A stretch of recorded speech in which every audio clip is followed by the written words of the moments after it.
Psychic Divination. That is what we are going to chat about today. I'm sure you know why. I'm going to give this a little mini-mo for everyone to jump on board, and then we're going to chat about it. So whilst Instagram does its thing, hello. Welcome everybody. I hope everyone's having a lovely Sunday wherever you are, or Saturday evening if that's what the time is for you, although it'd be pretty late if you guys are in the US. But yeah, tell me, how's your weekend going? How was the Equinox, which we had yesterday? The actual date for the Equinox was yesterday, Saturday the 23rd. The traditional date every year is the 21st. So that the actual shifts around a little bit. How did it go? What did you guys do? Did you mark the occasion in any way? Did you just ignore it? Did you forget about it? I want to know. Hello, Moonlight Collective. How was your Equinox? Obviously, here in Australia, it was the spring equinox. It celebrates the days getting longer and longer and longer as we move up towards the summer solstice. But if you're in the northern hemisphere, it's the opposite. And if you're around the equator, it's always the equinox. So makes it a little bit hard if you're a witch on the equator, I reckon. Welcome everybody. Hello. Just asking everyone how their equinox was yesterday. What did I do? I had my birthday on Friday, and so that was a wonderful day until I got hit with a migraine. So most of yesterday was still dealing with the post-drome, which is like a migraine hangover. So it just, my entire body felt really heavy and flat and all of that. But I had a lovely day at home. I really made sure that I didn't work too much, and I didn't not work at all. I wanted to have a really beautiful work-life balance. Yes, it was a Saturday, but I do work most days just because I love it. Adsa just says, just about to go to work, but did a simmer pot to bring in a star. That's beautiful. That is a wonderful way to do it. If anybody follows Tyler Henry, whom I love and adore, he just posted that he did a simmer pot for the fall equinox, and I was like, he is such a witch. He's absolutely a little witch, even if he might not know it. But yeah, simmer pot is a wonderful idea. I did a little bit of magic over here myself as well, but I don't want to talk about it because it's still new and early what I was doing. What else did we do? We spent time outside. It was a little bit cooler yesterday. It wasn't too hot, which is nice because the last few days were quite hot here, which is nice. I also like the heat, so yay. I planted some things in the garden, so we now have, what are they called? Mouse melons? They look like tiny little watermelons. They're like a watermelon cucumber that grows on a vine. They're like this big. I've never eaten one. I don't know what they taste like. They're called mouse melons. I planted them in the garden. I also planted 3 zucchini plants with the help of the kids, and some mini capsicums, which is mini bell peppers for those in the States. So yeah, we got a few things in the garden going. We've already done some, I've got to still hack away some of the passion fruit, give it some space before it blooms again this summer. But yeah, so that's what I did this week for the equinox. I'm definitely trying to get some balance back into life as well. So I wanted to come on and chat about psychic divination today. So firstly, does anybody have any questions around this topic that I can help you with? Have you tried working with your psychic senses and you're not really sure how to develop them? Have you experimented with different types of divination, or maybe you don't know where to start? Let me know. Or maybe you do some forms of divination and you're getting blocked. I want to know what your issues are, what your problems are, and I can help you through it today, right here, right now. So let me know. One thing, whilst we wait for anyone to comment, one thing that I do notice quite frequently is people gravitate towards the same forms of divination that everybody else does, which is fine. That's kind of, you do what you see, right? Yeah, and Jovi Girl says, I don't know where to start. Very new to this. Perfect. I will absolutely answer that. So a lot of people gravitate to doing the same things they see everyone else doing. Tarot. I love the tarot. Tarot is fantastic. It's an excellent tool, but it's also not for everybody. Doesn't work well for everybody, doesn't click in everybody's brains. It's not the perfect tool for every single person. Same with pendulums, same with astrology. Like, there are these sort of key ones, oracle cards, and then there's all these phenomenal forms of divination that people have no idea about. One of my absolute favorite ones is tea leaf reading.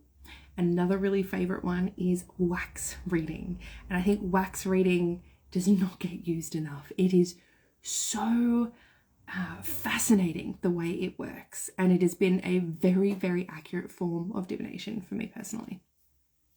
So, Jovi girl, I don't know where to start. Very new to this. So is that with psychic stuff or divination stuff? Well, I guess it's kind of one and the same, right? So divination, you don't need your psychic senses awakened and open in order to do it. But by doing it, you will start to tap into those psychic senses, okay? Now, with your psychic senses, they're going to aid you with any form of divination, and divination will aid you with your psychic work as well. So they really do work beautifully. One of the first things to do if you're wanting to start any of this is to get your foundations down pat.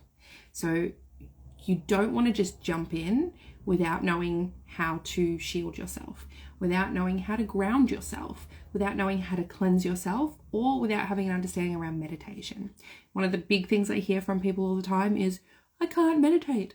And I'm not making fun of anyone, because I used to do the same thing. I was like, oh, no way. I have ADHD. Meditation was like the hardest thing in the entire universe for me. The way I found a way around that was through active meditation. Active meditation. I'm sure medication would also help some people. Yes. But active meditation can have many forms. For me, it was painting. So I would paint. I actually did a painting every day because ADHD, it was a hyper focus. I did a painting every day. And, some of them took 10, 20 minutes. Some of them took a couple of hours.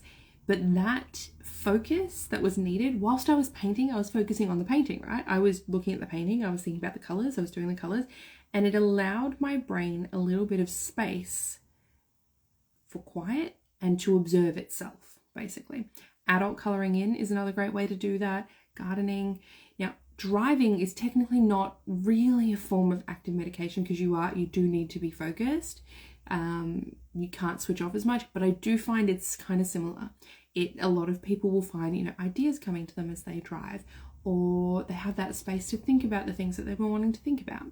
So some ways you can start bringing in a little bit more meditation is by, when you're showering, don't put music on, don't listen to a podcast, don't listen to anything. Maybe turn the lights down. I love a good candlelight shower. And just let yourself be in that moment, right? And just let your brain have a break, have a moment, okay? You're allowing it a little bit of space. The more frequently you do this, you can stretch it a little bit longer, and then suddenly you're like, hey, actually, I think I could sit for a little bit and sit in this space. And that's when you start getting into more of the inactive meditation, right? Same with the painting. That actually started to train my brain so that when I finally did sit down and try and do an inactive meditation where you're not moving, you're not doing something, it was easier. And the more I did that, practice makes progress. Working up from 5 minutes to 10 minutes, 15, 20, etc. Knitting is another form of active meditation. I love it. Especially counting. When you're counting your stitches, great form of active meditation. Oh my gosh, how many times can I say the word? So that's what I would suggest you start with, right? Starting with your foundational techniques, and then moving into some simple forms of divination. Things like either a pendulum, flipping a coin, bibliomancy, where you flip open a book and pick a passage to read from. This is actually one that was taught to us in the church when I was growing up. They didn't realize it was a form of divination, or, they called it something else. It was looking for divine guidance from God, but that is exactly what divination is. Vicky says, I find when I try to meditate, I usually just end up going to sleep. Okay, so this also happens for some people. So a couple of ways you can do it. Meditate sitting up instead of lying down. If you're sitting up, don't sit in a comfortable chair. Like, you can sit on the floor cross-legged. It's quite difficult to fall asleep that way, although I do know people who can. The other thing would be to do a guided meditation rather than just playing music. So one where you are listening as someone describes something and you are conjuring that picture in your mind. So you can do that. I have a couple on Spotify. If you just look up Suburban Witchery, I've got 2 podcasts. There's the Witch Talks podcast and one called Meditations. Both have meditations, a Suburban Witchery podcast. Witch Talks, a Suburban Witchery podcast. So just by putting in Suburban Witchery, they should both come up. All of the meditations I've put up there are like 12 minutes or less. Maybe one's 15 minutes. I think they're all very short.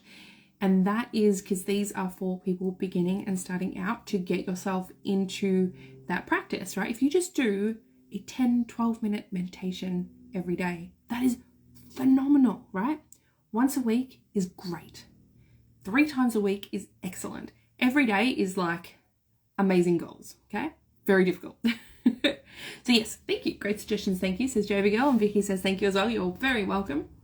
So those are some of the basics. Now, I do have my course open at the moment for enrollment. It is only open for this week only until September 30th, and class starts October 1st. And I do go into very great depth around the foundations of psychic development. I go into simple divinations, how to use a pendulum properly, how to choose one, how to buy it, where to buy it, how to cleanse it, how to know when it needs to be cleansed, how to figure out how it's saying yes, no, maybe, etc. Spirit boards, dowsing rods, all of that. That's just the first 2 modules. There's so much more as well. So with divination, there are 3 forms that I have classed it into because it's a diverse topic, right? There's the simple one. Those are the ones that give you those yes, no answers. They're very beginner friendly. They're also really neurodivergent or ADHD friendly, I find, because it kind of bypasses your thinking brain, okay? It gets to your deeper subconscious level. Then we've got, and don't worry, I address, because one thing that often comes up is fear and religious-based fears. So I do address that and things like hauntings and all of those sorts of things that people expect, okay? Then we have one all about symbols. So I actually just put up a little reel, which I think could be really helpful for everyone watching as well. Because if you are wanting to get into psychic work, symbolism is incredibly important. Creating like a symbol dictionary in your brain is one of the most crucial elements of psychic work.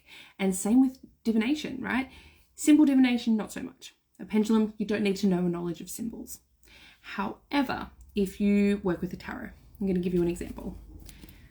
And can anyone have or develop psychic abilities? Asks Jovi Girl. 100%. Everyone is psychic. Every single person is psychic. Everyone has the ability to be psychic. Now, that doesn't mean we are all having the exact same gifts, right? Some people are really gifted with clairvoyance, what they can see. Some people are better at what they can feel. Some people, the senses can come through differently, right? I had one student last year whose main psychic sense was clairgustance, which is taste. And certain sections of their tongue would tingle and tell them information, like the sort of the sides of the tongue where it's kind of sour. They would start to tingle and they'd go, it's kind of sour, but also a little bit of sweet. Apples? Okay. And when I was doing a psychic test, like I'm holding up a card and saying what's on the other side, and they're like, I think there's apples on there. And there was freaking apples on the card. I'm like, how did you get that through your mouth? That is so cool. Whereas other people, you know, see textures around people instead of a color for an aura. Like there's so many cool ways that psychic abilities come through. Anyone can have them, anyone can develop them. It's just knowing how and having someone to guide you and support you, right? And validate you as you go through it as well. Because what I find a lot of people do is they dismiss it. They don't realize things that are coming in are actually psychic information. They either think everybody can do it when really they can't and people just don't talk about it, or they have the wrong word for it.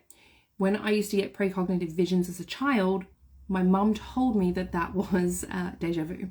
So I just thought when everyone was like, oh my gosh, I had deja vu, that everyone was having precognitive visions, which is visions of the future. No, I just had the wrong word. So that can happen. I'm going to show you just a little, I was talking about symbolism, which is module 3 of the course. So let's say the Hierophant, okay? Now this is just this is a tarot deck. This knowledge of symbolism is necessary for tarot, oracle, any form of card reading, but it goes deeper than that. So tarot, oracle, astrology, palmistry, they are all forms of what I term classic divination or systemized divination. There is a system there that you work with. Each card has a specific meaning, right? You have a guidebook, it tells you what it means.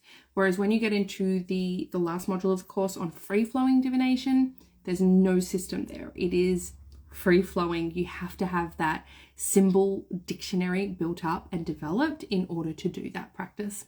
But using things like cartomancy, so divination with cards, is a really, really good way to begin looking for symbols. So if you guys were to have a look at this, I want you all right now to tell me, what symbols do you see in this card? I want you to comment. What do you see? And if you can think of it, what would that mean? Okay, because that's the first step is finding the symbols. The second one is interpreting them. Okay, so I want you to have a look. What symbols do you see in this card? I'll give you all a moment. I know the comments are often a little delayed. What do you see? Anyone? There we go. Keys at the feet. Yes. These two keys down here. What could that tell you? As I see it. What do you reckon that could mean? So we've got keys down there. What could keys mean? Vicky Walsh says the two pillars beside the chair. Yes, great symbol. I'm going to show you another card whilst you guys are commenting, because that is a good symbol to reference if anyone does read the tarot. Now that's the other thing with this the Psychic Divination course. If you ever wanted to do my tarot class, that's included. I've included the tarot class in there as well. Hey Elizabeth says cross protection, diamond, success and wealth, crown, leadership, key passage. And Champagne Crystal says red rosettes on the monk's cloak. Yes, little red rosettes down here. Roses are generally symbolizing beauty, aren't they? Let's see, crown, leadership, absolutely. Crosses are protection, yeah. So one thing with those two keys down the bottom, anyone got any idea down there? What could the two keys refer to? What do keys usually do? And that's one thing when you're doing symbolism. Ask, what does it do in the real world?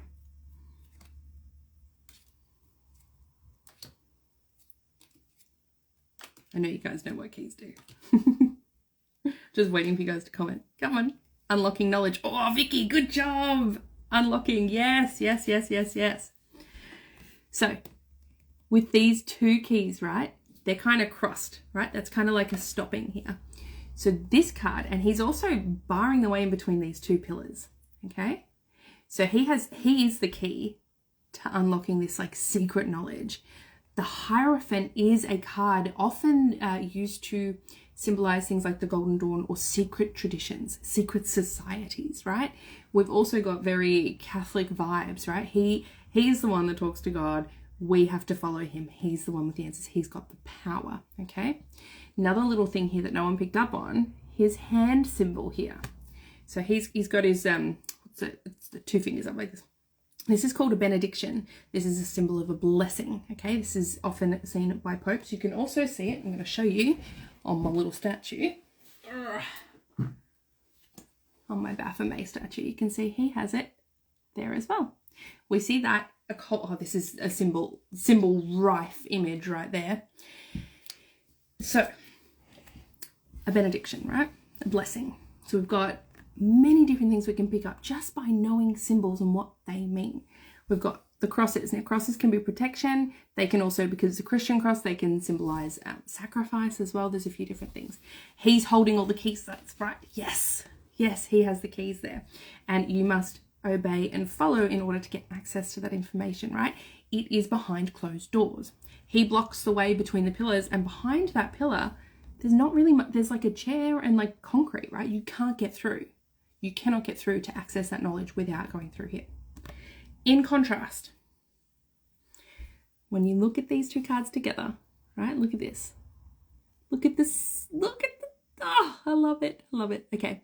So we've still got the two pillars and they look very similar with the two pillars. Now with this one, with the high priestess, okay?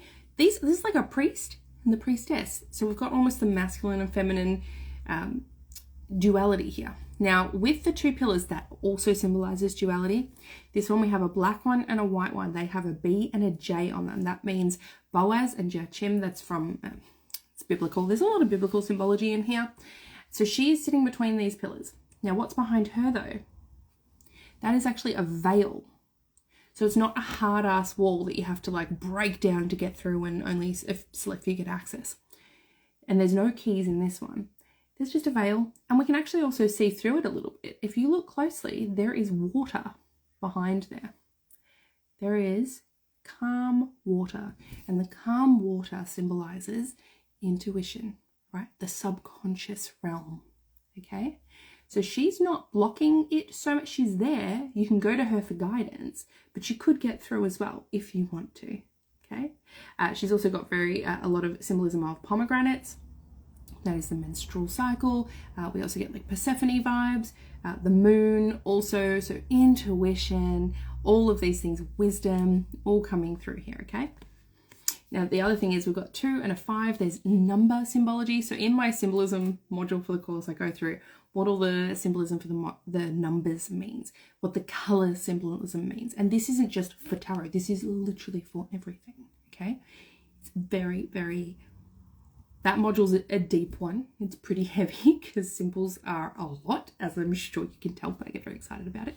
And we go through cards and look at symbolism. We go through oracle cards and we look at symbolism.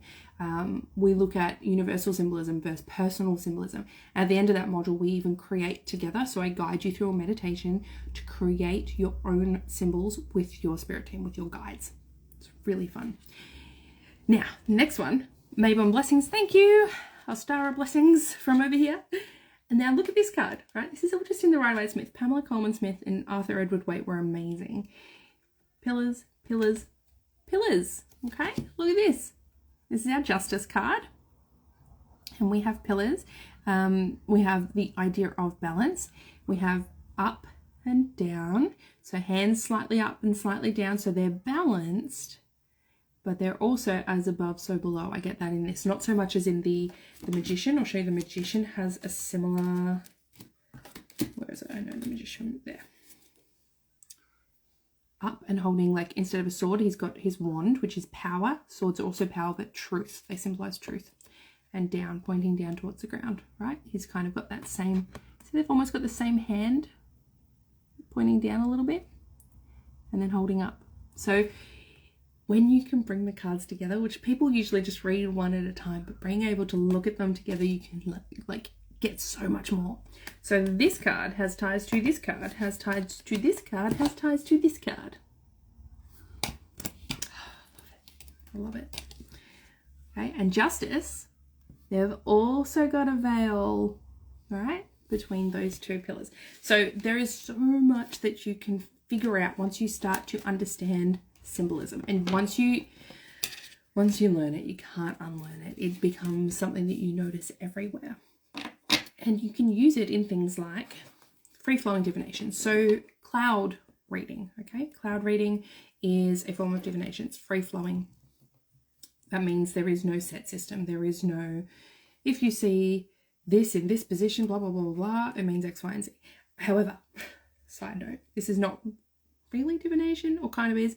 When my husband was doing his pilot training, he was telling me that they have to cut the sky. When you're looking at the sky, they have to cut it into 8 sections, and where the clouds are positioned tells you certain things about what the weather and the wind is actually doing. I thought that was really cool. It's kind of like science divination in a way, whereas when I look at the clouds, I am looking for things like, hey, I just saw, you know, if you see a dragon in the sky, that's going to give you a very different meaning than if you see a kitten in the sky, okay? Animals are very, very frequent in cloud divination, but you can see entire scenes. You can see all sorts of things if you're cloud scrying, basically. You can use that same method of looking for symbols in the way the carpet moves on the ground when it's, you know, messed up a little bit, right? You can, there's something called pepper palm divination. So you can pour pepper into your palm and read the way it lands. I can't tell you how many thousands and thousands, if you can think it, you can do it in terms of divination. And that's what my course is trying to show people, that you're not just limited to tarot and palmistry and tea leaf reading. There is such a wide world out there of ways that you can find something really unique to try. And what I do is I give you the tools and the techniques to then put onto anything that you're doing, right? There's something called an ironmancy that I do, which is divination through birds. And I do touch on that in the course. But one thing that I have experimented with that is, you know, there's usually the usual one, which is, you know, if you see one crow, it means sorrow. If you see two crows, it means happiness. If you see three crows, it means death. If you see four, it means birth, blah, blah, blah. What I did one day when I had a specific question that I needed answering, okay, so instead of turning to my tarot cards, I went and sat outside and I drew a circle in chalk on the ground, quite a large circle, but I drew a circle in chalk. What I did was I then placed some birdseed, some native birdseed on the ground there, and I gave myself a time limit. So I said, okay, half an hour. In half an hour, if birds come into this circle to eat that seed, that will answer my question, depending on what type of bird arrives, how many, whether they come for a long time or a small time. Do they stay in there? Do they pick it up and take it away? All of these things would have had specific meanings as to what that question was that I was asking. And after the half hour, then whatever happens, the birds can go, come and go, whatever. It's not relevant to the question. Otherwise, I could have been, I don't know, having to look all the time, right? So you want to give yourself a time limit. Can you do the course if you live in the US? Absolutely. Yes, it's an online course. It is an online digital course. So it starts on October 1st, so it's open this week only for enrollments. It's the first time I've opened it up to new students in over a year. If you jump on, you will get, on October 1st, you get module 0, which is like the welcome module, and you get access to some of the bonuses. And then module 1 comes the next day, and they're drip fed 1 module per week. And we do have a live aspect, which is live psychic development circles, and I've staggered the times of those so that it accesses both time zones basically. So the first one's on October 15th at 10 a.m. my time, which is 8 p.m. on October 14th for EDT, so like New York time. Okay, so it'll be 8 p.m. at night, 10 a.m. for me, but that way people in Australia can access it and people in the US can access it, and a few other time zones as well. I have someone who contacted me, they're going to be in Namibia, and that was going to be 12 p.m. for them, I think, for that one. So yes, I've tried to make it as accessible as possible. There is replays, and if you do purchase and enroll as a student, you get access to all my future Psychic Divination circles as well. So there's some people that are like, I'm too busy, I can't make it this time, but I just want to do, you know, a couple of the modules now, and you could do them over the next 6 months to a year, and then just join every time I do a live launch. I'll have more of the circles available, and you'll get to do those as well. Okay, so that's how that works. Where was I going back to? The birds and the symbolism. Answering my question. I think that's what I got up to. I think I'd finished that story. I'm not sure. But the point of it is, you can make it your own and you can get really fascinating answers and all sorts of things. I have a candle burning behind me there, and I was doing some divination as it burns. So it's a spell candle, and it can tell me all sorts of stuff with just how it's burning as to what is going to happen with what I'm trying to achieve, right? It's really, really fun to do. It's fun, it's enlightening. It means that when life gets crazy, I don't feel like I have no power left. I feel like I have power, I have choice. I can choose how I want things to be. And that's the other thing with divination. Yes, it can be future-based. It doesn't have to be. Yes, it can be future-based about what's going to happen, but it can also give you a lot of ways to mitigate things that you don't want to happen, right? Give you tools for like, how can I make this better? How can I achieve my goal faster? What do I need to stop doing so that that doesn't happen? What am I not seeing? Show me what I'm not seeing. Oh, Danielle says, did the birds arrive and did they answer your question? Yes, they did. From memory, gosh, when did I do this? I think I was pregnant. So it must have been maybe 3 years ago. About that, probably, that I did this, because I remember I was living in our house in Sale, which is in Gippsland. So I can remember sitting on the couch and just staring out there. I think I had like sparrows, potentially an ibis come in, but the ibis didn't go into the circle. I think it was just in the yard. But my deity is Thoth, so that also was significant, that he was nearby, but not in the circle. So not influencing the answer, but watching and guiding. So that was really fascinating. I can't remember what the question was or anything, but I do remember it was a really fun exercise to do. So yeah, 3.5 years ago, maybe even. Almost, yeah, 3 to 3.5 years ago. But really fun, right? You can try that yourself. See what happens, okay? I might even try that here when the kids are not on school holidays. When they're not going to run through it and like mess it all up. But I do an ironmancy here, less in the almost like scripted way of like, here is my thing. I will be working, sitting at my desk at the moment, and there's a window right here. And I've got certain birds that if they land on the little fence that I can see right through my window, that can tell me different things. For a long time, there was one bird that would come when I needed to call a certain person in my life. They were crucial in some big away. Like, I'm so thankful to that beautiful little bird, beautiful little willy wagtail. If you guys do see willy wagtails around, they can be seeing them. They can be called a psychopomp, like a messenger between the worlds. But they're also a harbinger of rain, so they may be predicting that rain is going to come. So really fun to use what you have around you.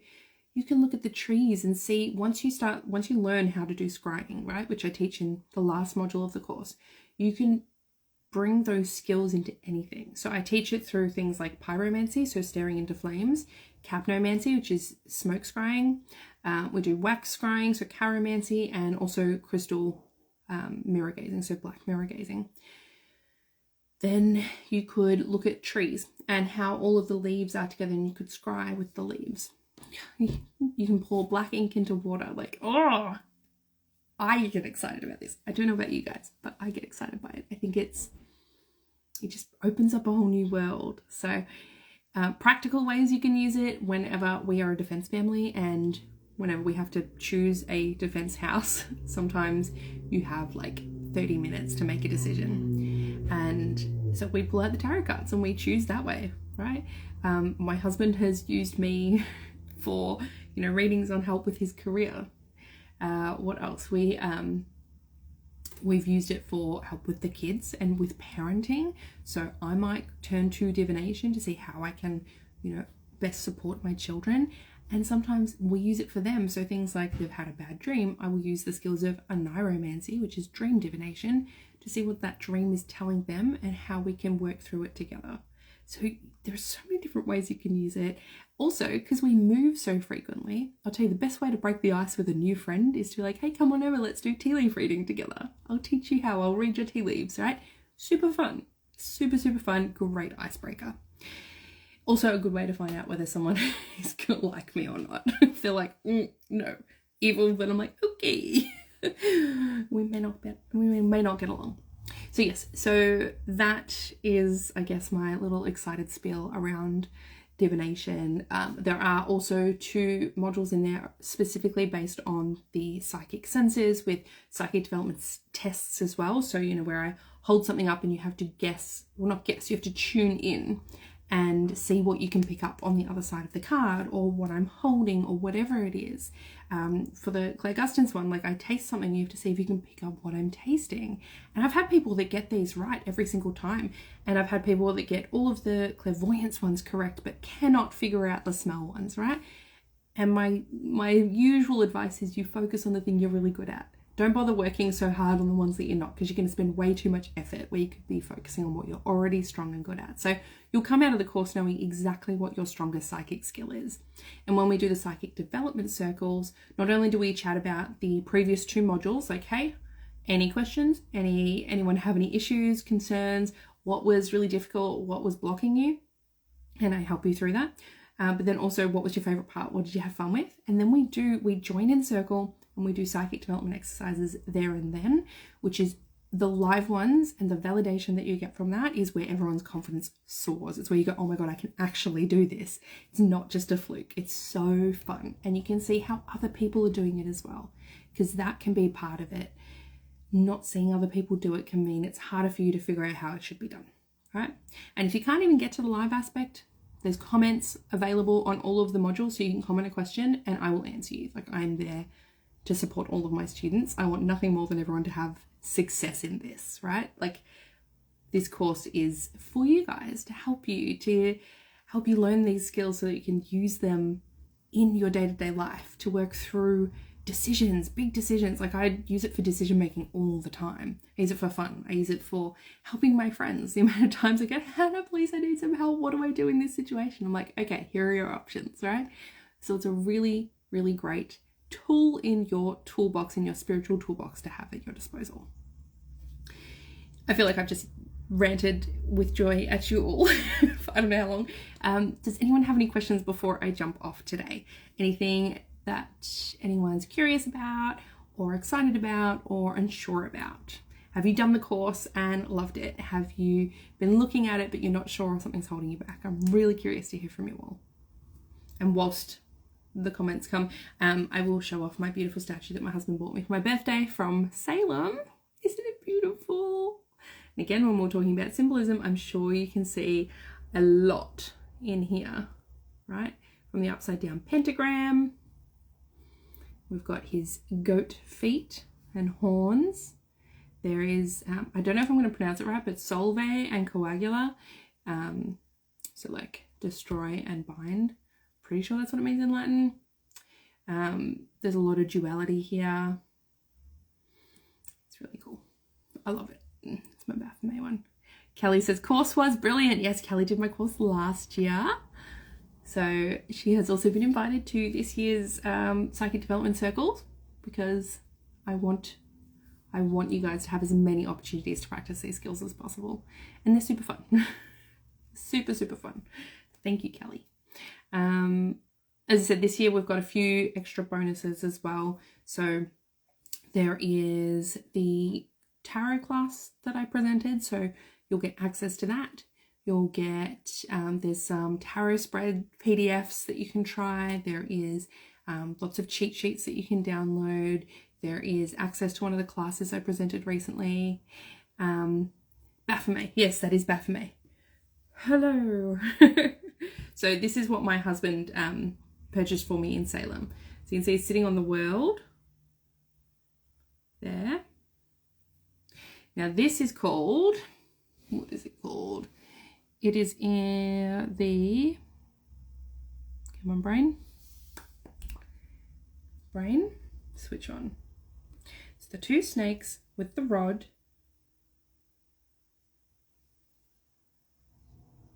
Feel free to jump in if anyone can remember it. I'm pretty sure it is the, oh, it's going to bother me. We see it in the Two of Cups. Let me tell you.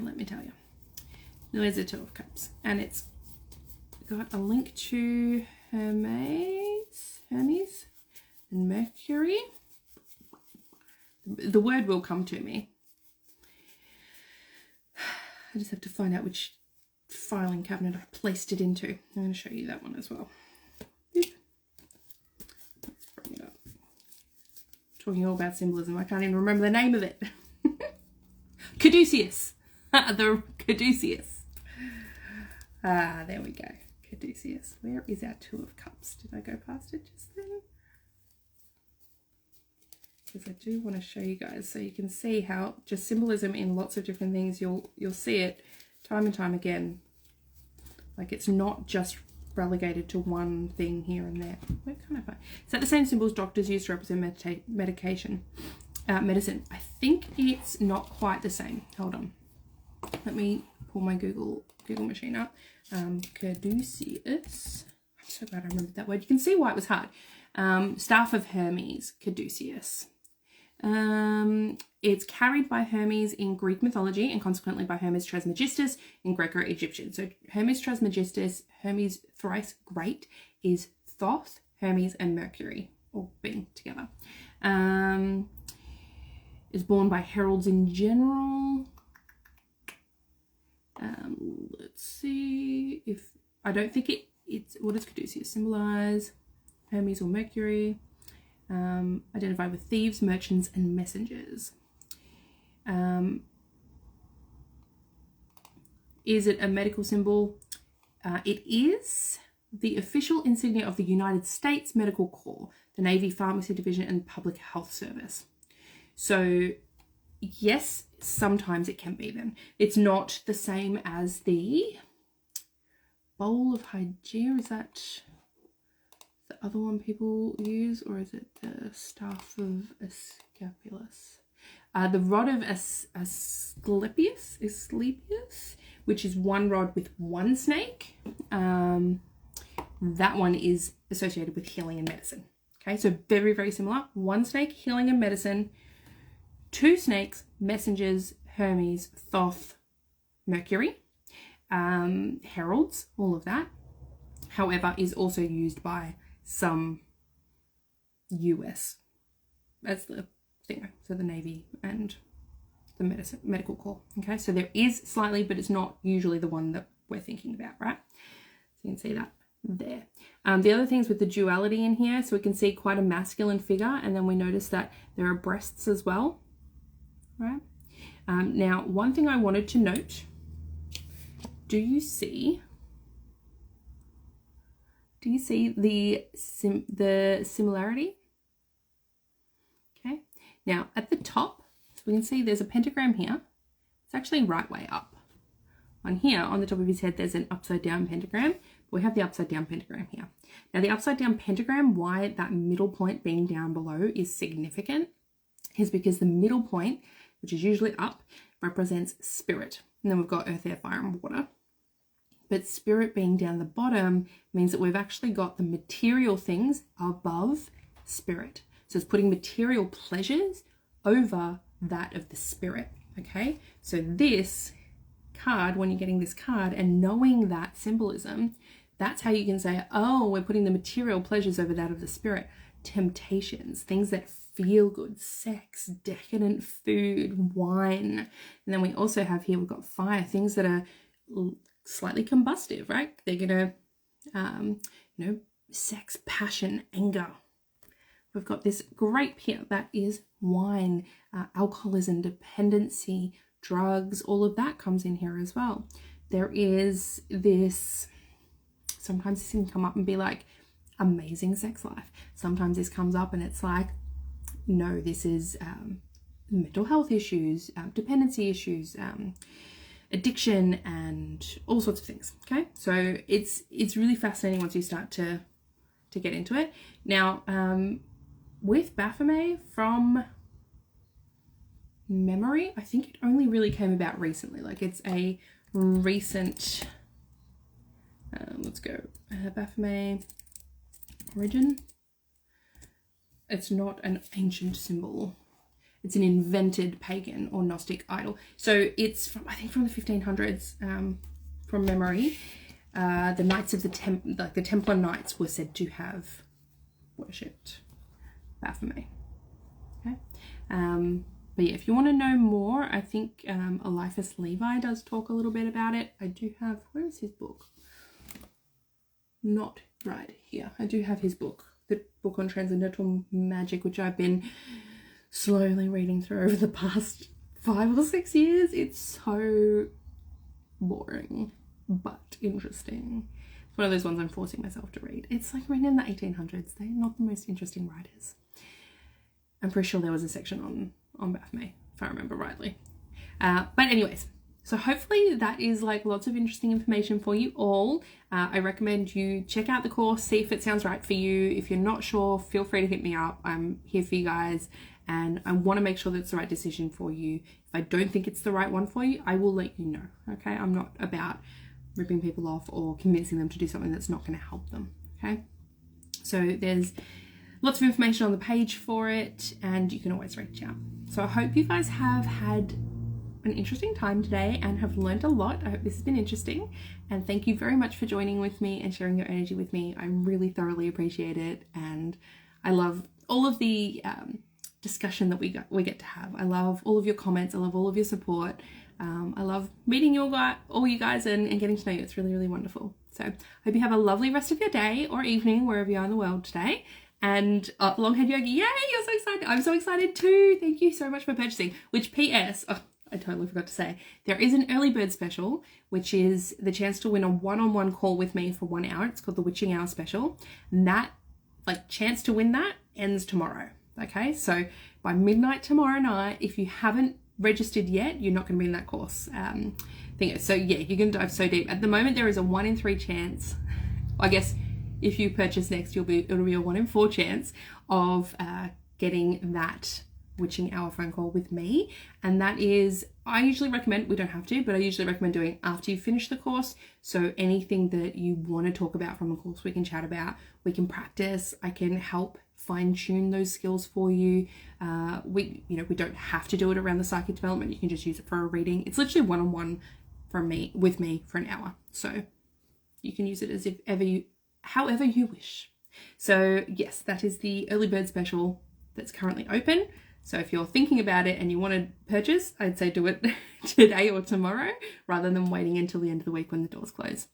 And once they close, they're closed, and class starts the very next day. All right, I'm very excited to get to know you and to see you guys on the course. Super exciting. All my love to you all, and we will chat soon. Thanks for being here today.